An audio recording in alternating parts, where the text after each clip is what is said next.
అండి అందరికీ నమస్కారం. ఈరోజు మనం చెప్పుకోబోయే కథ పేరు సమాంతరాలు.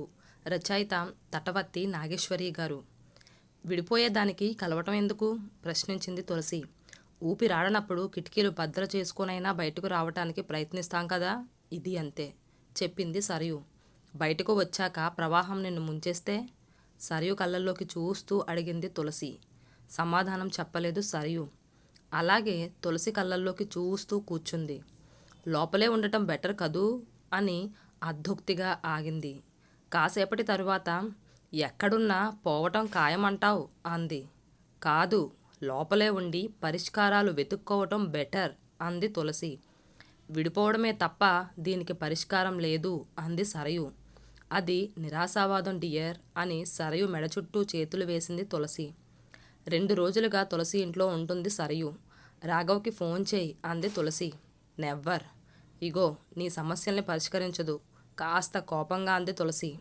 కాదు, ఇది సెల్ఫ్ రెస్పెక్ట్ అంది సరయు. దానికి ఒక్కొక్కరు ఒక్కో పేరు పెడుతుంటారు అంది తులసి. నువ్విలా భీష్మించుకోవటం బావలేదురా అన్నాడు భాను. అలా ఎందుకు అనుకుంటావ్? విముక్తి అనుకోవచ్చుగా అన్నాడు రాఘవ. ఎవరి నుంచి ఎవరికి అడిగాడు భాను. పరస్పరం. తరువాత అడిగాడు భాను. కొత్త జీవితం కొత్త చివుళ్ళు, అప్పుడు మాత్రం ఈగో క్లాషెస్ రావా? మళ్ళీ కొత్త జీవితం కొత్త చిగుళ్ళు నవ్వాడు రాఘవ. ఆపు నీ వెర్రితనం కాస్త కోపంగానే అన్నాడు భాను. ప్రస్తుతానికి ఇంతే, ఇక నువ్వు దయచేయి, నీకు ఆఫీస్ ఉందిగా అన్నాడు డోర్ వైపు చెయ్యి చూపిస్తూ. బయటకు భాను కదలబోతుంటే 1 మినిట్ అన్నాడు. ఏంటి అన్నట్టు చూశాడు భాను. కాఫీ కూడా ఇవ్వలేదంటావు నన్ను, కాసేపు ఆగు అని కుర్చీలోంచి లేచి వెళ్ళి కాఫీ కలుపుకొని కప్పులో తెచ్చాడు. భాను నవ్వుతూ కాఫీ తీసుకొని, ఇదేరా నీ పొగరు, సరియు లేకపోయినా జీవితాన్ని లాగించేయొచ్చు అన్నదే నీ ధీమా అన్నాడు సింకిలో గిన్నెలు చూపిస్తూ. రాధ రాలేదు అని చెప్పాడు ఏడుపు ముఖంతో రాఘవ. నిజమే, నీకు రాదుంటే చాలు అన్నాడు పడి నవ్వుతూ. నవ్వింది చాలిక, దయచేయి అన్నాడు. మరి నువ్వు ఆఫీస్కు వెళ్ళవా అడిగాడు భాను. లేదు, ఇంట్లోంచే వర్క్ కంప్లీట్ చేస్తా. అదృష్టవంతుడివి అన్నాడు భాను. ఏంటి మా ఆవిడ వెళ్ళిపోవడమా అన్నాడు రాఘవ. కాదు, ఆఫీస్కి రాకపోయినా పట్టించుకొని బాస్ దొరకడం అన్నాడు భాను నవ్వుతూ. బాబు, ఆయనకి వర్క్ కంప్లీట్ చేయడమే ముఖ్యం, ఎక్కడున్నా సరే అన్నాడు రాఘవ నవ్వుతూ. భాను వెళ్ళిపోయాక ల్యాప్టాప్లోకి తలదూర్చాడు. అయినా అతని మైండ్ పనిచేయటం లేదు. సరియు కాఫీ అన్నాడు అప్రయత్నంగా. మళ్ళీ సరియు లేదన్న విషయం గుర్తొచ్చింది. ఓ, తను లేదు కదూ అనుకొని తానే కిచెన్లోకి దూరాడు. ఎక్కడ గిన్నెలు అక్కడే ఉన్నాయి.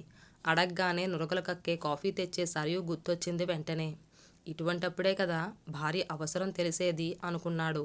పని మనిషి రాధికకు ఫోన్ చేశాడు. రాధా ఎక్కడా? పిల్లాడికి జ్వరంగా ఉందయ్యా.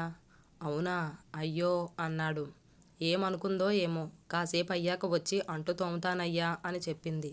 అలాగలగే అన్నాడు. వేడివేడి కాఫీ కప్పులో పోస్తుంటే ఒలికి చేతి మీద పడింది. అబ్బా అన్నాడు. అలా వారం గడిచింది. రాఘవ పరిస్థితి అగమ్యగోచరంగానే ఉంది. సరియు మెట్టు దిగువచ్చే పరిస్థితి కనిపించలేదు. సరియు నిద్రపోతుంటే తులసి వచ్చి లేపింది. ఏంటే ఆ మొద్దు నిద్ర, పనేం లేదు గదా, అందుకే నిద్ర ముంచుకొచ్చింది అంది నవ్వుతూ. ఆ రోజు రాత్రి తీవ్రమైన జ్వరం వచ్చింది సరయుకు. ఆ మరునాడు కూడా తగ్గలేదు. తులసి హాస్పిటల్కు తీసుకెళ్ళింది. డాక్టర్ టెస్టులు చేసి మందులు రాసిచ్చాడు.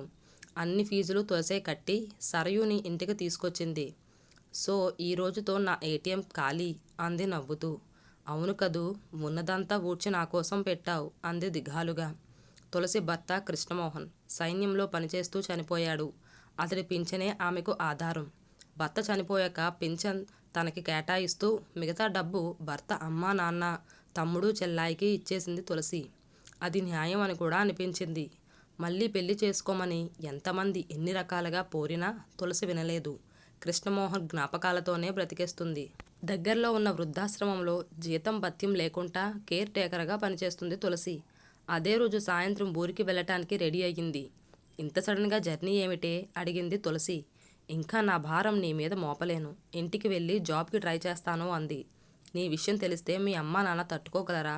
చిన్నగా చెబుతా, మ్యూచువల్ అండర్స్టాండింగ్ కాబట్టి త్వరలో డైవర్స్ వస్తుంది అని చెప్పింది సరియు. తులసి కాసేపు మాట్లాడలేదు. అసలు మీ మధ్య సమస్య ఏమిటి అడిగింది తులసి కాస్త కూల్గానే. సరిగ్గా వారం క్రితం సరియు సూట్ కేసుతో వచ్చినప్పుడు తులసి ముందు సర్ప్రైజ్ అయ్యింది. కొంతసేపటి తరువాత అడిగితే ఇక ఆయనతో ఉండలేను అని తెగేసి చెప్పింది. ఏవో గొడవలు, ఈగో క్లాషెస్ అనుకుంది గాని వాళ్ళు సీరియస్గానే విడిపోవాలనుకోవటాన్ని జీర్ణించుకోలేకపోయింది తులసి. ప్లీజ్ సరియు, నన్ను నీ ఆత్మీయ స్నేహితురాలిగా భావించడం నిజమే అయితే అసలేం జరిగిందో మనసు విప్పి నాతో చెప్పు అంది. చెప్పడానికి ఏముంది తులసి, నన్ను అతడు ఇంటికే పరిమితం చేయాలనుకుంటున్నాడు. ఆయన మంచి చెడ్డలు చూసుకుంటూ రేపు పిల్లలు పుడితే వాళ్ళ సాధక బాధకలు చూసుకుంటూ జీవితం చాలించాలట అంది. భార్యని ఇంట్లో కూర్చోబెట్టి అంత బాగా చూసుకుంటూ ఉంటే అంతకన్నా కావాల్సిందేముంది డియర్ అంది తులసి. అది అనుభవించిన వాళ్ళకే తెలుస్తుంది. ప్రతి పైసా కోసం ఆయనపై ఆధారపడటం నాకిష్టం లేదు. నా చదువు వ్యర్థమైపోతుంది అంది. నిట్టూర్చుంది తులసి. ఇది విడిపోవాల్సినంత సమస్య నీకెలా కనిపిస్తుందో నాకు తెలియదు కానీ నా బీటెక్ డిగ్రీకి తగ్గ జాబ్ నాకు దొరక్కపోదు. నన్నుగా గౌరవించే వ్యక్తిని చూసి పెళ్లి చేసుకుంటాలే, నువ్వేం బెంగపడకు అంది. అది నీ సమస్యలకు పరిష్కారం ఎలా అవుతుంది? అతని నుంచి మరొక కోణంలో కొత్త రకం సమస్య రావచ్చు. తులసి మాటలకు విస్తుపోయి చూసింది సరయు. సమస్య ఇద్దరి సంపాదన ఉంది కదా అని డబ్బు దుబారా చేసే మనిషి నీకు జతగా రావచ్చు. లేదా వేరే వ్యసనాలు ఉండేవాడు కావచ్చు. నాకు తెలిసి రాఘవ గారికి ఆ 2 చెడ్డ లక్షణాలు లేవు. సాయంత్రం 6 గంటలకల్లా ఆఫీస్ నుండి ఇంటికి వస్తాడని, మద్యం దోలికి పోడని నువ్వు చెప్పావు అంది తులసి సరియు కళ్ళల్లోకి చూస్తూ. ఆ వచ్చేవాడు ఫ్రెష్ వ్యక్తి అయితే నిన్ను సెకండ్ హ్యాండ్గా చూడొచ్చు, కామెంట్స్ చెయ్యొచ్చు, నీ భర్త చేతుల్లో నువ్వు నలిగిపోయిన రోజులు గుర్తు చెయ్యొచ్చు. జస్ట్ షటప్ తులసి అంది కాస్త కోపంగా. సరియు ఆమె మాటలకు అడ్డు వస్తూ. ప్రాక్టికల్గా ఆలోచించు డియర్. మెయిల్ ఇగో రకరకాల రూపాల్లో బయటపడుతూ ఉంటుంది. దాంతో తులసికేసి కాస్త భయంగా చూసింది సరియు. నీది తిరోగమన దృక్పథం రాఘవా అన్నాడు భాను. అంతేనంటావా? రాఘవ ముఖంలోని అలసట అతడి గొంతులోకి ధ్వనించింది. ఆడవాళ్ళను సేవ్ చెయ్యాలని మనం నినాదాలిస్తుంటే మన దేశం పరువు 2 అమ్మాయిలు కాపాడారు అన్నాడు భాను. రాఘవ అయోమయంగా చూస్తుంటే అవునరా, సింధు, సాక్షి ఇద్దరు ఒలింపిక్స్లో మెడల్స్ సాధించి మన దేశం పరువు కాపాడలేదా అన్నాడు భాను. అది ఇది ఒకటెలా అవుతుంది అన్నాడు రాఘవ. ఆడపిల్లను తొక్కిపెట్టి ఉంచినట్లయితే ఇంతలా అంతర్జాతీయ స్థాయికి వెళ్ళగలిగి ఉండేదంటావా అన్నాడు భాను కాస్త సీరియస్గా. భాను, నీకు మతిపోయిందా? సరయుకి జాబ్ చేయాల్సిన అవసరం ఏమిటి? హాయిగా ఇంట్లో కూర్చొని తినక కోపంగా అన్నాడు రాఘవ. నువ్వేనా హాయి? ఆమెకు లోయలా కనిపిస్తుంది. బాగా చదువుకున్న పిల్లకి గోళ్ళు గిల్లుకుంటూ ఇంట్లో కూర్చోవటం ఎంత నరకమో నీకు తెలుసా అన్నాడు భాను. నీ ముఖం. శారద నన్ను ఎన్నిసార్లు మెచ్చుకుందో తెలుసా? సరయు అదృష్టవంతురాలు అన్నయ్య అని భానుకి గుర్తు చేశాడు రాఘవ. సరయులా ఇంటి పట్టునే ఉండే అవకాశం రావటం బాగుంటుందని శారద అనుకుందేమో గాని ఉద్యోగం చేయటం వల్ల తన మాంగల్యాన్ని కాపాడుకుందనే విషయం శారదకు కూడా తెలియదు అన్నాడు భాను. విస్తుపోయి చూశాడు రాఘవ. ఎస్ రాఘవ, ఉద్యోగంలో చేరిన కొత్తలోనే కంపెనీ బోర్డు తిప్పేయడంతో నేను రోడ్డున పడ్డా. అప్పుడు శారదకి జాబ్ ఉంది కాబట్టి సరిపోయింది కానీ ఆ రెసిషన్ పీరియడ్లో శారదకి జాబ్ లేకపోయి ఉంటే నాలాంటి దుర్లభుడు ఆత్మహత్య చేసుకునేవాడు. మా ఇద్దరికి జాబ్ ఉండబట్టే ఒక జీతం పొదుపు చెయ్యగలిగా. ఇప్పుడు గేట్ డేవి కమ్యూనిటీలో ఫ్లాట్ తీసా చెబుతూ ఆపాడు భాను. ఆలోచనలో పడ్డాడు రాఘవ. ఇదే అదననుకొని ముందు చెల్లాయిని ఇంటికి తెచ్చుకో అన్నాడు. అంతేనంటావా మళ్ళీ అడిగాడు రాఘవ. అవును అంతే కరాఖండిగా చెప్పాడు భాను. నువ్వు చెప్పింది బానే ఉంది అంది సరయు. గుడ్ అన్నట్టు చూసింది తులసి. మై స్వీట్ హార్ట్ అని తులసిని హక్ చేసుకుంది. సరయుని చూడగానే రాఘవ కళ్ళు మెరిశాయి. ఆర్తిగా కౌగిలించుకున్నాడు. ఆ కౌగిలింతలో వేడితో పాటు ఆప్యాయత కనిపించింది. నీ ఫ్రెండ్ తులసి చెప్పినప్పుడు నాకు ఆశ్చర్యం అనిపించింది. మొండిదానిగా నువ్వు మారుతావని కలలో కూడా అనుకోలేదు అన్నాడు. ఇప్పుడు కూడా మారలేదు అంది సరయు. అవాక్కయ్యాడు. అంత అవాక్ కానక్కర్లేదు అని అతడి నోరు మూసింది.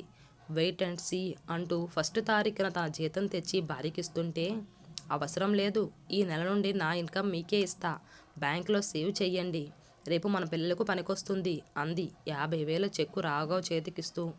ఇదెలా సాధ్యం డియర్ అన్నాడు. గడప దాటకుండా డబ్బు సంపాదించొచ్చు డియర్, చేతిలో ఒక ల్యాప్టాప్ ఉంటే చాలు అంది. విస్తుపోయి చూశాడు రాఘవ.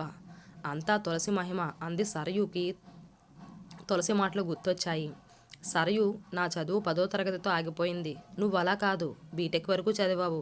బాల్యంలో పునాది పడిన మన స్నేహం చచ్చే వరకు కొనసాగుతుంది.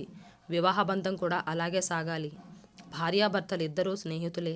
సమాజపు కట్టుబాటుల్లో భాగంగా తాళి అనే సాంప్రదాయం వచ్చింది. దాన్ని గౌరవించడం అంటే మన సమాజాన్ని మనం రక్షించుకోవటమే. నేను చాలాసార్లు బస్టాండ్లో, రైల్వే స్టేషన్లో బోర్డులు చూశాను. వర్క్ ఫ్రమ్ హోమ్ అని. ఉత్సుకతతో 2-3 సార్లు ఆ నెంబర్లకి కాల్ చేశాను. ఇంటర్నెట్ యూస్ తెలిసి ఉండాలని వాళ్ళ మాటల ద్వారా తెలిసింది. డబ్బు సంపాదన అవసరమే గాని నువ్వు చెప్పే అవసరాలు నాకేం లేవు.